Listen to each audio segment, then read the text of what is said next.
Genting Highlands, sebuah pusat perjudian yang paling besar di Asia Tenggara. Sebut sahaja tentangnya majoriti masyarakat mengenali tempat ini. Namun banyak kisah-kisah menyeramkan pernah terjadi di sini. Dari kisah pembunuhan sehinggalah menamatkan riwayat diri sendiri sudah menjadi kebiasaan di kawasan tanah tinggi ini.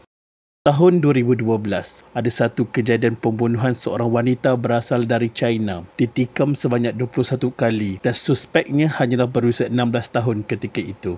Tanpa melengahkan masa, mari kita telusuri kisah ini.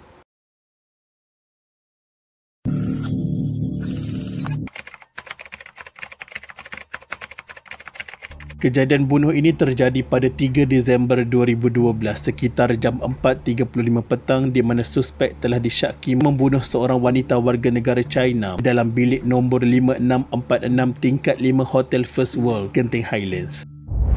Tepat jam 4.35 petang pada hari kejadian, anggota polis di Balai Polis Genting Highlands telah menerima satu panggilan telefon daripada seorang lelaki berbangsa India. Lelaki tersebut melaporkan ada seorang perempuan terlantar menahan sakit di luar bilik hotel. Lehernya terdapat kesan dikelar. Anggota polis tersebut kemudian memaklumkan kejadian tersebut kepada pegawai penyiasat khas. Pegawai penyiasat pergi ke tempat kejadian bersama jurugambar polis. Semasa tiba, pegawai penyiasat dapat melihat banyak darah di dalam bilik hotel tersebut. Ini disebabkan mangsa ditikam oleh suspek berkali-kali. Mangsa tiada di hotel tersebut kerana telah pun dibawa ke Hospital Kuala Lumpur.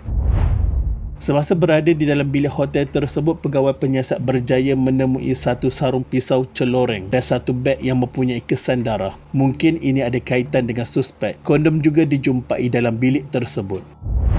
Penyelidik CCTV hotel kemudian menunjukkan rakaman CCTV pada hari kejadian. Rakaman jelas menunjukkan pergerakan seorang lelaki yang memakai penutup mulut keluar dari bilik mangsa dengan keadaan tergesa-gesa. Seorang saksi yang merupakan ejen memberitahu dia ada menerima satu panggilan telefon daripada seorang lelaki. Lelaki tersebut ingin melanggan perempuan. Nombor bilik diberikan kepada lelaki tersebut termasuklah bilik mangsa. Pada 4 Disember 2012, jam 12.10 pagi, mangsa dinyatakan telah meninggal dunia di hospital.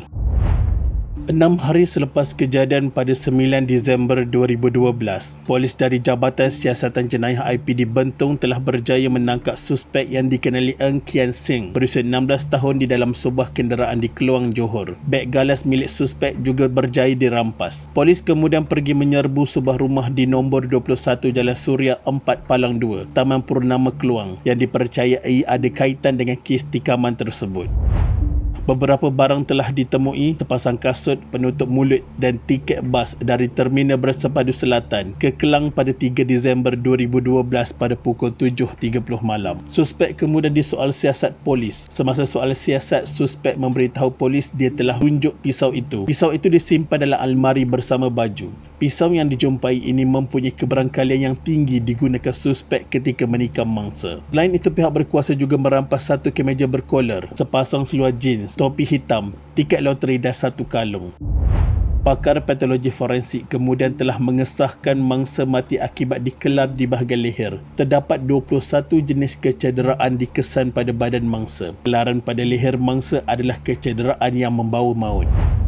Kes dibawa ke Mahkamah Tinggi Termeluh Pahang. Suspek ditahan dan didakwa atas kesalahan membunuh di bawah Seksyen 302 Kanun Kesesaan. Hukuman gantung menanti suspek jika didapati bersalah. Namun setelah menjalani perbicaraan, Pesuruhjaya Kehakiman Mahkamah Tinggi melepaskan dan membebaskan suspek kerana tiada kes prima facie dibuktikan dalam kes ini. Tiada kes prima facie bermaksud tiada elemen pembunuhan dilakukan dan dibuktikan di mahkamah.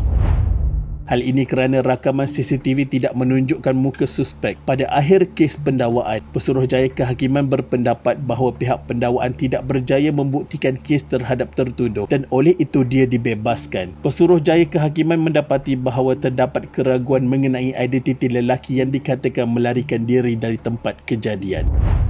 Pendakwa raya Jabatan Peguam Negara kemudian membuat rayuan atas keputusan Mahkamah Tinggi. Pendakwa raya berhujah bahawa bukti-bukti telah jelas menunjukkan kaitan suspek dengan kematian mangsa. Mangsa mati akibat perbuatan suspek. Rayuan pendakwa raya diterima.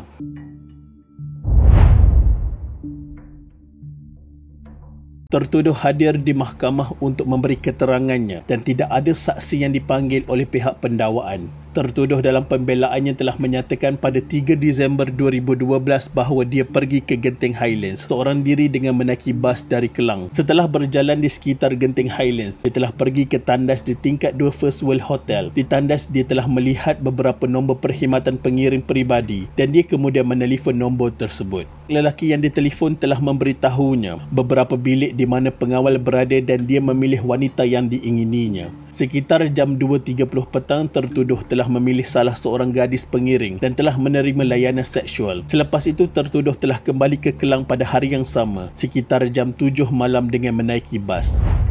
Tertuduh dalam kesnya telah menunjukkan dua perkara penting, iaitu pertama, pada hari itu tertuduh telah pergi ke Hotel First World Genting Highlands untuk mengambil pekerja perkhidmatan pengiring dan bukan mangsa. Kedua, tertuduh tidak pernah menunjukkan pisau dengan kesan darah kepada mangsa sebagai dinyatakan oleh tertuduh kepada pegawai polis. Semua kenyataan ini dibuat untuk menafikan bahawa tertuduh terlibat dengan pembunuhan ini.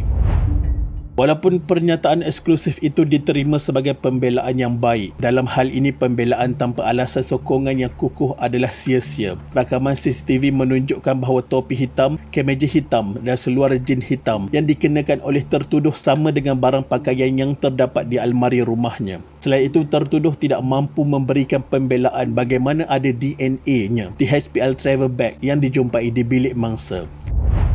Hasil dari ujian DNA menunjukkan bahawa tertuduh merupakan penyumbang utama DNA di beg tersebut. Oleh itu, ini menimbulkan keraguan yang munasabah bahawa tertuduh tidak bertemu dan memasuki bilik mangsa seperti dinyatakan tertuduh.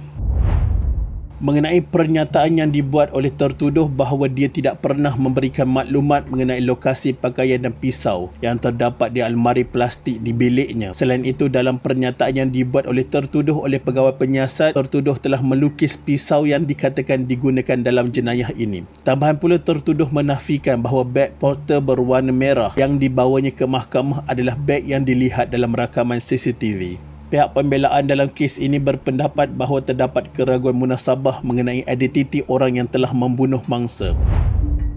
Penguamcara dalam kes ini berpendapat bahawa rakaman CCTV tidak menunjukkan tempat kejadian. Oleh itu, tidak ada rakaman tertuduh masuk dan keluar dari bilik. Di samping itu, penguamcara terus berpendapat bahawa penemuan DNA tertuduh dalam beg hitam di bilik 5646 tidak cukup untuk membuktikan tertuduh terlibat dengan mangsa. Beliau meneruskan dengan menyatakan bahawa tidak ada bukti bahawa tertuduh adalah orang terakhir yang bersama mangsa. Selanjutnya, penguamcara berpendapat bahawa ada tempoh 14 jam di mana sesiapa sahaja dapat masuk ke dalam bilik tersebut. Pihak pembela juga berpendapat bahawa rakaman CCTV lelaki itu tidak dapat digunakan untuk membandingkannya dengan tertuduh kerana wajah tertuduh ditutup dengan topi.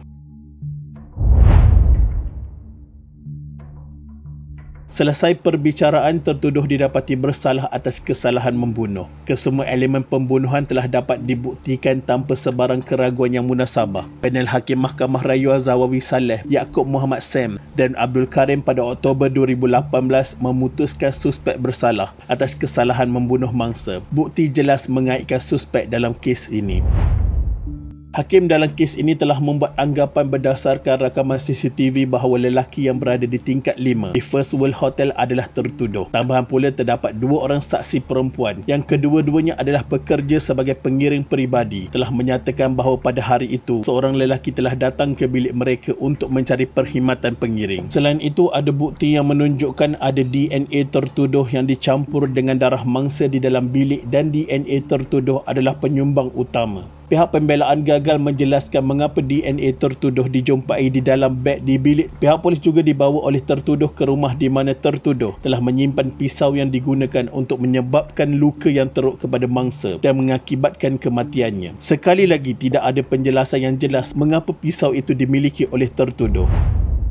Selain itu, tiket bas yang telah membuktikan dengan jelas bahawa semasa kejadian, tertuduh memang berada di Genting Highlands. Oleh itu, berdasarkan bukti yang ada yang menimbulkan anggapan yang jelas dan kuat, Hakim bersetuju dengan keputusan yang dibuat oleh Hakim perbicaraan di mana bukti yang diberikan oleh pihak pendakwaan telah membuktikan semua elemen yang diperlukan untuk memenuhi Seksyen 302 Kanun Kesesaan, iaitu hukuman gantung sampai mati, dan pihak pendakwaan telah membuktikan bahawa tertuduh bersalah tanpa keraguan yang munasabah. Disebabkan suspek berumur 16 tahun 5 bulan ketika kejadian, suspek dikira di bawah umur dan tidak boleh digantung sampai mati. Seksyen 97 Akta Kanak-Kanak. Disebabkan itu, suspek ditahan di penjara dalam tempoh masa yang diperkenankan oleh Sultan Pahang. Dalam konteks pesalah bawah umur, hukuman gantung sampai mati adalah terkecuali kerana terdapat undang-undang khusus yang memperuntukkan hukuman kepada pesalah bawah umur.